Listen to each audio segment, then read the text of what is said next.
అందరికీ నమస్కారం. వర్ధనపేట పట్టణ ప్రజలకు, మున్సిపాలిటీ పరిధిలో ఉన్న ఓటర్ మహేశ్వరులకు అందరికీ కూడా నా హృదయపూర్వక నమస్కారాలు. ఈ వారం రోజులు చాలా చక్కగా మా సీనియర్ కాంగ్రెస్ కార్యకర్తలు మరి నాయకులు అందరూ కూడా ఎంతో సహకరించి మరి ఈరోజు మా కోఆర్డినేటర్గా మా హన్మకొండ జిల్లా అధ్యక్షులు ఇనగాల వెంకటరామరెడ్డి గారు, అలాగే మాజీ టెస్కాప్ చైర్మన్ రవీంద్రరావు గారు, మరి TPCC media in charge MP constituency సోదరి పద్మ గారు, సర్పంచ్ పద్మ, కీమా నాయక్ సీనియర్ కాంగ్రెస్ నాయకులు, తర్వాత పిన్నింటి అనిల్ రావు సీనియర్ కాంగ్రెస్ నాయకులు అందరూ కూడా ఒక రూపకల్పనతో, ఒక ప్రణాళికతో మేమందరం కూడా పనిచేసి ఎక్కడెక్కడ ఎవరిని ఇన్ఛార్జ్గా పెట్టి ఓటర్ల మహాశయాలతో మాట్లాడి మనం చేసే అభివృద్ధి పనులను ఏ విధంగా వాళ్ళకి ఎక్స్ప్లెయిన్ చేసే విధంగా అందరి నాయకులు కలిసి ఈరోజు ప్రచారం ఇప్పటివరకు చేసి పూర్తి అయిపోయింది. కరెక్ట్ 5 గంటలకు మీకు తెలుసు, యాజ్ పర్ ద నామ్స్ ప్రకారంగా 5 గంటలకు ప్రచారం ముగించడం జరిగింది. తప్పనిసరిగా వర్ధనపేట నియోజకవర్గంలోని మున్సిపాలిటీ ప్రజలు ఎవరైతే ఉన్నారో చాలా విశ్వాసంతో మమ్మల్ని అవుట్ ఆఫ్ 12లో 10 100% గెలుస్తామనే ఒక ఖచ్చితమైన సమాచారంతో ముందుకు పోతున్నాం. ఈ యొక్క చైర్మన్ పదవి పైన కాంగ్రెస్ జెండా ఎగురుతుంది, అందులో డౌట్ లేదు. కానీ ఇంకా 12కు 12 కొట్టాలనే ఉద్దేశంతో కష్టపడ్డాం 6 నిమిషాలు. తప్పనిసరిగా ఛాన్సెస్ ఈజ్ మోర్. తప్పనిసరిగా 12కు 12 గెలిచేటట్టు ముందుకు వెళ్తున్నాం. మరి ఈ అందరూ సీనియర్ నాయకుల సలహా సూచనల ప్రకారంగా మా యొక్క అభ్యర్థులను సెలెక్ట్ చేసేటప్పుడు కూడా కరెక్ట్ అయిన అభ్యర్థులను, కరెక్ట్గా పార్టీతో సంబంధాలుండి మంచిగా గ్రౌండ్ వర్క్ పనిచేసే అభ్యర్థులను, అందులో 6 ఎస్టీలకు, 3 ఎస్సీలకు, ఒక మైనార్టీకి, మరి ఒక ఇద్దరు బీసీ నాయకులకు ఈ 12 పదవులను మనం ఇవ్వడం జరిగింది. టికెట్స్ అందరి యొక్క సెలెక్షన్ చేసినాక అందరి సహకారంతో వారిని మనం బరిలో దింపినాం. తప్పనిసరిగా 12 మంది కూడా 12 కూడా కైవసం చేసుకునే దిశగా వెళ్తున్నాం. కాబట్టి మీ మీడియా మిత్రులకు కూడా సహకరించిన మీడియా మిత్రులకు, ఎలక్ట్రానిక్ అండ్ ప్రింట్ మీడియాకు నా హృదయపూర్వక ధన్యవాదాలు. మరి ప్రతి ఒక్క కార్యకర్తకు ఇన్ని రోజులు పనిచేసి క్షేత్రస్థాయికి పోయి మా యొక్క కాంగ్రెస్ పథకాలను వారికి తెలిసే విధంగా, అందరికీ ప్రజలకు తెలిసే విధంగా చెప్పడం. మరి ఇక్కడ ప్రధాన సమస్య ఈ తండాలు, ఈ 11 తండాలను నేను అప్పుడు కూడా వాగ్దానం చేసిన ఎలక్షన్ టైంలో, మరి ఇప్పుడు కూడా వాగ్దానం చేసినాం. కొన్ని అనివార్య కారణాలతో ఆలస్యం జరిగింది తప్ప తండాలను తప్పనిసరిగా ఎలక్షన్స్ అయిపోగానే 100% వీటినన్నిటిని కూడా ఈ 11 తండాలను 3, 4 ఎన్ని అయితే అన్ని గ్రామ పంచాయతీలుగా చేర్చే దిశగా వాటిని విలీనం నుండి తీసేసి వాటిని గ్రామ పంచాయతీలుగా చేస్తామని మాట ఇచ్చినాం. తండాలంతా కూడా వాసులు మా పైన విశ్వాసంతో మా కాంగ్రెస్ అభ్యర్థులను గెలిపిస్తారు. మరి పోయిన గత ఎమ్మెల్యే మరి 10 ఏళ్లలో ఒకరోజు కూడా ఇక్కడికి రాని కేటీఆర్ అనే ఒక టిల్లుగాడు, ఒక మూర్ఖుడు, ఒక లుచ్చగాడు, ఒక లఫంగగాడు, ఈ తెలంగాణకు పట్టిన చీడపురుగు వెధవగాడు నిన్న కూడా వచ్చి ఇష్టం వచ్చినట్టు నోటికి మాట్లాడిండు. కానీ మేము సభ్యత సంస్కారం ఉండి మేము మాట్లాడలేదు. వారు యాక్చువల్గా మా శ్రేణులంతా కూడా తొర్రూరులో మాట్లాడిన దానికి చాలా కోపంగా, ఆవేశంగా ఉండే, చెప్పులతో స్వాగతం చెప్తామనుకున్నారు. కానీ వద్దు, మనం చట్ట పరిధిలో ఉన్నాం, ప్రభుత్వంలో ఉన్నాం, ప్రజాపాలనలో ఉన్నాం, ప్రజలకు జవాబుదారీతనంగా ఉండాలి. కాబట్టి ఎవరు కూడా ఎలాంటి డిస్టర్బెన్స్ చేయొద్దని మా కార్యకర్తలకు, నాయకులకు అందరం కూడా చెప్పడంతో వారు ఆవేశంగా ఉన్నా కూడా వారిని కంట్రోల్ చేసినాం.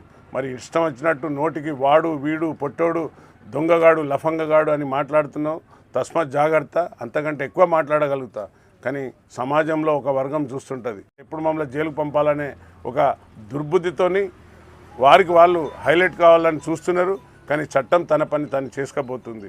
చట్ట ప్రకారమే ఏది చేసినా కూడా సాక్ష్యాధారాలతోని ఈ యొక్క ఏదైతే ఫోన్ ట్యాపింగ్ కానివ్వండి, లేక కాళేశ్వరం పైన కేసు కానివ్వండి, ఈరేస్ కేసు కానివ్వండి, చట్టం పని తను చేసుకపోతుంది. కాబట్టి మా ముఖ్యమంత్రి గారు కూడా గౌరవప్రదంగానే అది చట్టం తన పని చేసుకపోతుందని ఉన్నాం. కానీ ఒకరోజు కూడా వారిపైన ఎలాంటి కక్షపూరితమైన రాజకీయాలు చేసి, కక్షపూరితమైన కేసులు పెట్టి రిజిస్టర్ చేసి వాళ్ళని జైలుకు పంపలే.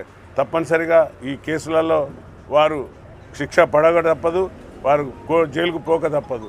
ఈ 3 నిన్న కూడా ఫోరెన్సిక్ అనేది ల్యాబ్, అది ఆ ల్యాబ్లో చాలా కెమికల్స్ ఉంటాయి. అందులో కెమికల్స్లో ఏదో రియాక్షన్ కావచ్చు, లేదంటే ఎక్స్పర్ట్స్ రిపోర్ట్ ఇస్తారు. అది ఫెయిల్యూర్ ఆఫ్ కరెంటు ద్వారా కాలిందా లేకుంటే ఏదా అనేది అది ఆ రిపోర్ట్ రాకముందే ఇది ఎంత రేవంత్ రెడ్డి గారి కుట్ర, ముఖ్యమంత్రి గారి కుట్ర, ఏదో వారి నోటుకు నోటు కేసులో సాక్ష్యాలను చెరిపేయాలనే ఉద్దేశంగా ఇది చేసిండని ఒక దుష్ప్రచారం చేస్తున్న కేటీఆర్, ఖబర్దార్, నోరు దగ్గర పెట్టుకొని మాట్లాడు. సాక్ష్యాధారం లేకుండా ఇష్టం వచ్చినట్టు మాట్లాడకు. నువ్వు మాట్లాడేది ప్రతిదీ గమనిస్తున్నారు ప్రజలు. మరి ఇంత కర్ర కాసి వాతు పెట్టినా కూడా ఇంకా మీకు బుద్ధులు జ్ఞానాలు వస్తలేవు. ఇంకా అధికారంలోకి వస్తా అని పగటి కళలు అంటారు. ఆ పగటి కళలను కళల్లాగానే ఉంటాయి. ఇంకా మీరు ఈ మున్సిపాలిటీ ఎలక్షన్లతోని మీకు ఒక గుణపాఠం అన్న రావాలని నేను కోరుకుంటున్నా. Thank you.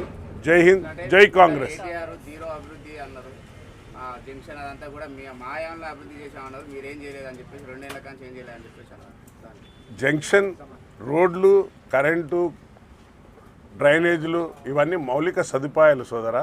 మౌలిక సదుపాయాలు చేయవలసిన బాధ్యత ప్రతి ప్రభుత్వం మీద ఉంటుంది. అంతే తప్ప నేను రోడ్లు వేసినా, కరెంటు పోలు పెట్టినా, మోరీలు కట్టినా అంటే అది అభివృద్ధి కాదు. అది ఇదంతా ఒక సంక్షేమం, అంటే ఈ డెవలప్మెంట్లో యాక్టివిటీ తప్ప అది అభివృద్ధి అన్నారు. అభివృద్ధి అనేది ఏంది? నువ్వు కాన్స్టిట్యున్సీని ఎలా విధంగా డెవలప్ చేయాలి, దానికి ఏం తెస్తే బాగుంటుంది, ఈ వర్ధనపేట నియోజకవర్గం ఎలా ఉంది, దీనికి ఏమేమి తెసి ఇక్కడ ఏమి ఎస్టాబ్లిష్మెంట్స్ తెస్తే బాగుపడుతుంది అనేది చూడాలి. అందుకే నేను 200 కోట్లతోని ఇంటిగ్రేటెడ్ యంగ్ ఇండియా స్కూల్ తీసుకొచ్చిన. మరి 100 పడకల ఆసుపత్రి నేను గొప్పగా టెంకాయలు కొట్టినాం. మరి దేర్ ఈజ్ నో ప్రొసీడింగ్ లేదు, కాపీ లేదు, ఏం లేదు. మేము 100 పడకల ఆసుపత్రి కట్టినాం. 34 కోట్లతోని ఏది వాటర్ స్కీమ్, మన అమృత్ స్కీమ్ తెచ్చినాం అన్నారు. మరి ఏది ఎక్కడ లేదే. మరి మేము పోయి ప్రొసీడింగ్ కాపీలు తెచ్చి అమృత్ స్కీమ్ పెట్టినాం. 220 కోట్లు తెచ్చినాం నగర అభివృద్ధికి, యొక్క వర్ధనపేట నగర అభివృద్ధికి. మరి ఒక ఇంటిగ్రేటెడ్ స్కూల్, ఒక యంగ్ ఇండియా స్కూల్ తేవడం, స్టేడియం తేవడం, 100 పడకల ఆసుపత్రి ప్రొసీడింగ్స్ తెచ్చి మేము శాంక్షన్ చేసుకొని వచ్చినాం. అలాగే యూత్ను దృష్టిలో పెట్టుకొని మత్తు వదిలి మైదానాలకు రండి అనే నినాదంతో ఒక చిన్న మినీ స్టేడియం కూడా శాంక్షన్ చేసినాం. సబ్ జైలు తెచ్చినాం, ఒక మున్సిఫ్ కోర్టు తెచ్చినాం. వీలైతే నెక్స్ట్ క్యాబినెట్లో ఈ వర్ధనపేటను ఆర్డీఓ డివిజన్గా అడుగుతున్నాను. ఒకవేళ మా ముఖ్యమంత్రి గారు ఆశీర్వదిస్తే తప్పనిసరిగా ఈ యొక్క వర్ధనపేటను డివిజన్గా కూడా తయారు చేసేదానికి ప్రయత్నం చేస్తున్నాను. ఇది అభివృద్ధి. దీనివల్ల ఏమవుతుంది అనేది మీరు ఒకసారి ఆలోచించండి. పక్కకే ఎయిర్పోర్ట్ వచ్చింది. మనకు ఒక 25 కిలోమీటర్ల దూరంలో మన ఇండియా ఎయిర్పోర్ట్. మనం ఎన్నో కలలుగా వరంగల్కు ఎయిర్పోర్ట్ వస్తుందని 10 ఏళ్ళు బీఆర్ఎస్ బీజేపీ సంకలు కొట్టుకున్నారు. అది ఏం కార్యరూపం లేదు, ఏం లేదు. ఈరోజు మొత్తం ఏమాత్రం ఇంత సింగిల్ కేసెస్ లేకుండా రైతులతోని పలుసార్లు మాట్లాడి, నేను, రేవూర్ ప్రకాష్ రెడ్డి గారు, కొండ సురేఖ గారు, అందరు ఎమ్మెల్యేలు రైతులతో మాట్లాడి వాళ్ళని ఒప్పించి భూసేకరణ చేసి మొన్న మీరందరూ చూసిండ్రు ఎయిర్వేస్ మినిస్టర్కు అప్పచెప్పినాం. వితిన్ 2 ఇయర్స్లో ఈ యొక్క వర్ధనపేట నియోజకవర్గంలో మామ్నూరులో ఒక ఇంటర్నేషనల్ ఎయిర్పోర్ట్ రాబోతుంది. ఇంటర్నేషనల్ ఎయిర్పోర్ట్ మామ్నూరుకి వస్తుంది కదా, వర్ధనపేటకి ఏం లాభం అనొచ్చు. వర్ధనపేట ఎప్పుడు కూడా గుర్తుపెట్టుకోండి, ఏదైతే రేడియేషన్లు ఉన్నదో అక్కడ అభివృద్ధి అనేది ఓన్లీ అక్కడ కనబడుతుంది. కానీ చుట్టుపక్కల ఉన్న గ్రామాలు 20-25 కిలోమీటర్లు 30 కిలోమీటర్లు ఉన్న గ్రామాలు భూధరలు రెక్కలు ఆకాశానికి రెక్కలు అంటుతాయి. గుర్తుపెట్టుకోండి. తప్పనిసరిగా మా రైతు సోదరులకు నేను మీ యొక్క మీడియా ద్వారా చెప్తున్నా, భూములు కాపాడుకోండి. ఈ యొక్క శంషాబాద్ను మేము చూసినాం. ఒకప్పుడు గుట్టలు పుట్టలు ఉండేది. ఇప్పుడు కొన్ని కోట్ల రూపాయలతోని అక్కడ ఎన్నో వసతులు, ఎన్నో భవంతులు, ఎన్నో ఆఫీసులు, ఎంతో అభివృద్ధి చెందింది. అదేవిధంగా వర్ధనపేట చుట్టూ ఎయిర్పోర్ట్కున్న 25 కిలోమీటర్ల రేడియస్లో ఉన్న అన్ని నగరాలు కూడా అభివృద్ధి చెందుతాయి, అన్ని గ్రామాలు కూడా అభివృద్ధి చెందుతాయి. దట్ ఈస్ ద అభివృద్ధి. అది మా యొక్క ఆకాంక్ష. Outer ring road, green channel road అన్నీ కూడా కుడా లిమిట్స్ కూడా మనం పరిధిని కూడా పెంచుకుంటూ వర్ధనపేటను అభివృద్ధి చేస్తున్నాం. ఈ విజన్తో చేయాలి తప్ప నేను రోడ్లు వేసిన గెస్ట్ హౌజులు కట్టుకున్నా అంటే అభివృద్ధి కాదు. ఆయన ఎంతసేపు ఆయన గెస్ట్ హౌజులు కట్టుకున్నాడు, కానీ మరి ఒక డబుల్ బెడ్రూమ్లు ఇచ్చిండా? నేను అడుగుతున్నా, ఛాలెంజ్ చేసినా కదా, రమ్మను. ఇప్పటికి కూడా ఐఎమ్ రెడీ, డిబేట్కు రమ్మను. వర్ధనపేట జంక్షన్లో అంబేద్కర్ సాక్షి అక్కడనే కూర్చుందాం. ఆయన ఏం చేసిండు, మేమేం చేసినాం చూపెడతాం. కళ్ళ తట్టడి మట్టిపోయలేదు అన్నాడు కదా, మరి పోలీసు దొంగ అన్నాడు. మరి పోలీసు దొంగ అయితే మరి నీ 3rd డిగ్రీ కూడా చూపెడతాం ఎట్లుంటుంది. ఒకసారి వస్తే కేటీఆర్కు ఒక్కరోజు కూడా దళిత బంద్ చేయలేదు, ఒక దళిత ముఖ్యమంత్రిని చేయలేదు, ఒక డబుల్ బెడ్రూమ్ కడితే ఎక్కడన్నా వర్ధనపేటలో నేను ఐఎమ్ రెడీ. ఆ వార్డును నేను యునానిమస్గా వాళ్ళకి ఇస్తా. లేదు నువ్వు రా నాతోని 12 వార్డులలో ఇందిరమ్మ ఇల్లు లేకుంటే నేను అక్కడ ఒక్క ఓటు కూడా అడగా. ఇది నా అభివృద్ధి. మా ముఖ్యమంత్రి గారు ఏదైతే విజన్తో పోతున్నాడో ఆ విజన్తో పనిచేస్తున్నాం. వారు ఆశీర్వదించిండు, మీరు అందరూ ప్రజలు ఆశీర్వదించిండ్రు. తప్పనిసరిగా వర్ధనపేట రూపురేఖలు మారుస్తానని మార్పు చూపెడతా అని చెప్పినాను.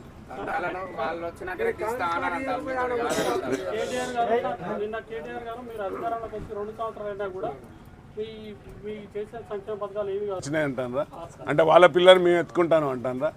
మరి 100 రోజులలో మీరు 6 గ్యారెంటీలు చేస్తానన్నారు. దాన్ని ఆ గ్యారెంటీలు ఏవి అమలుపరచలేదు. 2 లక్షల రుణమాఫీ కానీ, మహిళలకు 2500 పెన్షన్స్ కానీ, తులం బంగారం కానీ, కళ్యాణలక్ష్మి చేస్తానంటే అవన్నీ దాటేసిండు, అవన్నీ చేయలేదు. అది దృష్టిలో పెట్టుకొని అది ప్రచారంలో మేము ఇచ్చిన ఏదైతే 2 కోట్ల రుణమాఫీ చేసినాం, 2 లక్షల రుణమాఫీ చేసినాం, రైతు భరోసా ఇచ్చినాం, రైతుకు బోనస్ ఇచ్చినాం, మరి ఇందిరమ్మ ఇల్లు ఇచ్చినాం, గ్యాస్ ఉచిత 500 రూపీస్ బోనస్ 500 గ్యాస్ బండి చేసినాం, 200 కరెంటు ఉచితం ఇచ్చినాం, ఉచిత బస్సు ఇచ్చినాం.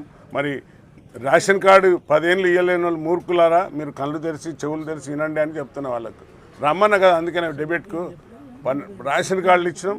అందుకు తోడు కాంగ్రెస్ ఎప్పుడు చేసినా కూడా గరీబీ హటావ్ అంటుంది, రోటీ కప్డా ఆర్ మకాన్ అంటుంది. కాంగ్రెస్ ప్రభుత్వం ఏది చేసినా ప్రజలను బడుగు బలహీన వర్గాలను చూసి దృష్టిలో పెట్టుకొని చేస్తుంది. కాంగ్రెస్ ఏ సంక్షేమ పథకాలు తెచ్చినా కూడా దీర్ఘకాలమైనవి, షార్ట్ టర్మ్ కాదు. ఎప్పుడు కూడా సన్నబియ్యం పథకం ఎవరు తీసే ధైర్యం లేదు. గరీబీ హటావ్ అన్నారు, అందుకనే రోటీ కప్డా ఆర్ మకాన్. మేము మకాన్ ఇస్తున్నాం, మకాన్ అంటే ఇల్లు, రోటీ అంటే అన్నం. ఇవాళ సన్నబియ్యం ఇస్తున్నాం, కపడా అంటే గుడ్డలు. మనిషికి ఇవి 3 నిత్య జీవితంలో కావాల్సిన వస్తువులు. ఒక సామాన్య కుటుంబానికి, సామాన్య మౌనికి, పౌరునికి కావాల్సిన బాధ్యతలు. ఇవన్నీ చేయగలిగిన ప్రభుత్వం కాంగ్రెస్ ప్రభుత్వం. మరి 2 ఏళ్లలో వాళ్ళకి ఏం కనపడలేదో నాకు తెలియదు. బంగారం ఇవ్వలేదు అన్నారు, రైట్. అప్పు మేము గ్యారంటీగా ప్రజలకు బాకీ ఉన్నాం, బాకీ కార్డు అన్నారు. కానీ మీరు దోకేబాజుగాను కదా. మీరు దళితుని ముఖ్యమంత్రి చేస్తా అన్నారు, 3 ఎకరాల భూమి ఇస్తా అన్నారు దళితుకు, మళ్ళీ 10 లక్షలు వేస్తా అన్నారు, ఉచిత ఏది కేజీ టు పీజీ అన్నారు. మరి ఎక్కడ పోయినాయి ఇవన్నీ అడిగితే చెప్తాం. తెలంగాణ బంగారు తెలంగాణ అని పేరు పెడితే చిప్ప చేతికి ఇచ్చిపోయినా పోయారుకు మొత్తం అన్ని బొక్కలేనాయి. ఎక్కడ చూసినా బొక్కలేనాయి, ఏ ఎండ్ల చూసినా స్కామ్స్ అయినాయి. ఎండ్ల చూడు స్కీమ్లన్నీ స్కామ్లేనాయి. మరి మేము అనుకున్నాం మంచిగా ఉండొచ్చు, ఇది తప్పనిసరిగా సంపద పెరుగుతుంది కావచ్చు, ఈ బంగారం కూడా ఇస్తాం అనుకున్నాం. కానీ బంగారం కంటే ఎక్కువ అన్ని సంక్షేమ పథకాలు తీసుకుంటూ పోతున్నాం. సన్నబియ్యం అంతకంటే బంగారం కంటే గొప్ప కదా పేదాని కడుపు నింపేది. 100% వచ్చే 10 ఏళ్ళు ఉంటాం కాబట్టి 10 ఏళ్లలో దేవుడు కరుణించి, మీ ప్రజలు కరుణించి మన అభివృద్ధి సంక్షేమం పెరిగితే దాంతో బంగారం కూడా ఇచ్చేదానికి ప్రభుత్వం వెనకపోదు. అన్నాల విషయంలో మాత్రం అంటే మీరు శాసనసభలో చేయాలంటే ఇప్పుడు చేయాల్సి ఉండే, వాళ్ళకి అవకాశం కూడా లేదు. ఉన్న 2 సంవత్సరాలలో కంప్లీట్ చేయలేరు అనేది మీ మీద ఒకటి ఆరోపణ చేసిండ్రు. ఇప్పుడు అది యాక్చువల్గా మా వాళ్ళ తండాల వాళ్ళంతా పోతాం చెప్పులు ఇస్తామన్నారు. మీకు తెలియదు, మీకు ఇంటెలిజెన్స్ రిపోర్ట్ ఉంటే తెలుసుకోండి. నేను అందరినీ రిక్వెస్ట్ చేసిన వద్దమ్మా బాగుండదు, మీరు అందరు పోయి చేస్తే మళ్ళీ ఎమ్మెల్యే నాగరాజే చేయించిండు ఇదంతా అని అంటారు. వద్దు వెళ్ళకండి, అందరు అడుగుతా ఉన్నాం. మరి 10 ఏళ్లలో నువ్వు మినిస్టర్గా ఉన్నావు కదా, మున్సిపాలిటీ మినిస్టర్గా ఉన్నావు కదా, మరి ఈ మూర్ఖపు ఆలోచన ఎట్లా వచ్చింది? ఈ తండాలను ఎందుకు కలిపినావు? సమాధానం అడుగుదాం సార్. వారు ఎందుకు చేసిన, మరి తీసేయాలి ఎందుకు తీయలేదని అడుగుదామని పోయినరు. కానీ నేనే వద్దన్నాను, వద్దు పోకండి.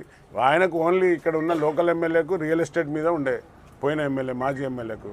తండాలను కూడా కలిపితే ల్యాండ్ బ్యాంకు బాగుంటుంది మా తండావాసుల దగ్గర. చెప్పాలంటే తండావాసులు ఎప్పుడు భూమిని నమ్ముకునే ఎస్టీ సోదరులందరూ కూడా భూమిని నమ్ముకునే జీవించే జీవులు. వాళ్ళు ఎప్పుడు కూడా భూమినే నమ్ముతారు, మనుషులు నమ్మరు. భూమిని నమ్ముకొని కష్టజీవులు వాళ్ళు. ఎప్పుడు కూడా సస్యశ్యామలంగా పచ్చగా కనబడితే వాళ్ళు సంతోషంగా ఉంటారు. ఆ భూములన్నీ రియల్ ఎస్టేట్లో మాఫియాగా మార్చి దొబ్బుదామని చూసిండు. మరి అంత తెలివి ఉన్నోడు మున్సిపాలిటీ చేయాలని అనుకుంటే ఇల్లందు మార్కెట్ పోయింది ఇక్కడ లేకుండా. మరి ఆ ఇల్లందు మార్కెట్ని ఇల్లందు నీళ్ళ కలిపి మంచిగా చేయనుండే కదా. అందుకే నేను చెప్పిన, నేను ఆల్రెడీ అసెంబ్లీలో మాట్లాడినా, అది ఫైల్ ప్రాసెస్ అయింది. ప్రిన్సిపల్ సెక్రటరీ దగ్గర పెండింగ్ ఉండే. ఆ సర్పంచ్ ఎలక్షన్ రాకుంటే తండాలు వెళ్ళిపోతుండే.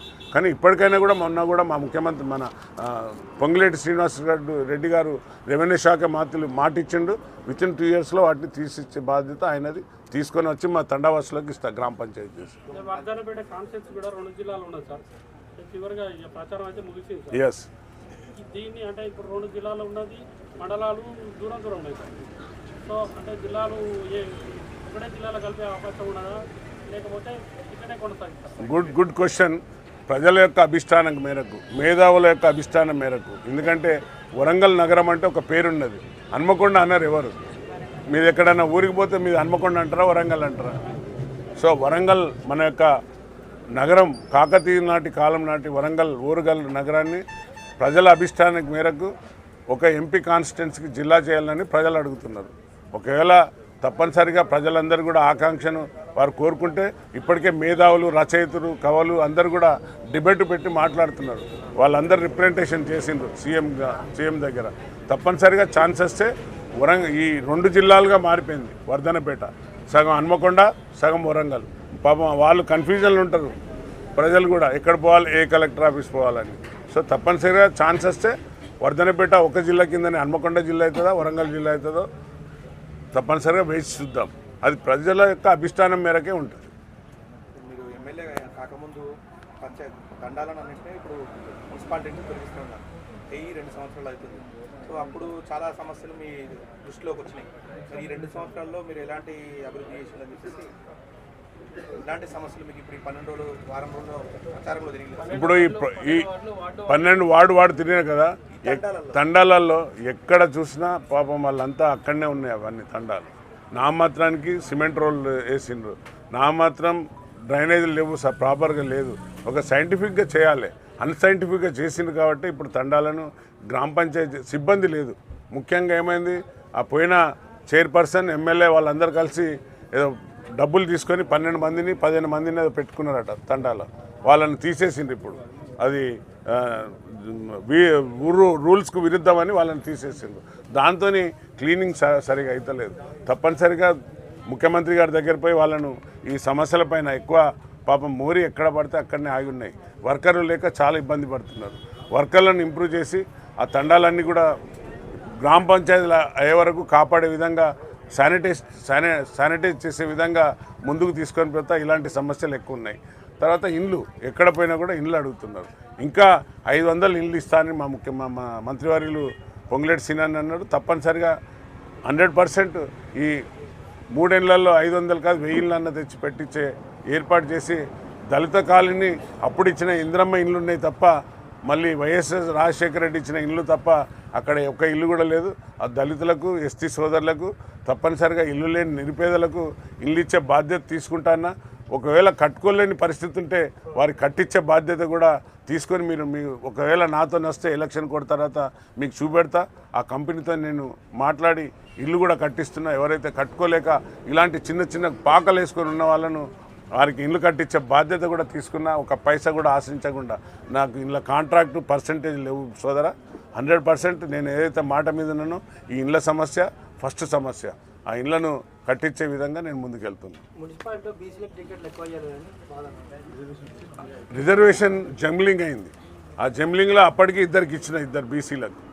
మరి 11th వార్డు బీసీ, తర్వాత 9th వార్డు బీసీ, 2 బీసీలకు ఇచ్చిన. అంటే బీసీలో చాలా కులాలు ఉన్నాయి కదా పైసా. మరి ఎవరు బరిలో మీ అందరికీ తెలుసు, ఆషామాషి కాదు కదా ఎలక్షన్. తప్పనిసరిగా ఏమైనా ఉంటే ప్రూవ్ చేయమనండి. 100% I will give the answer. Thank you. శైలి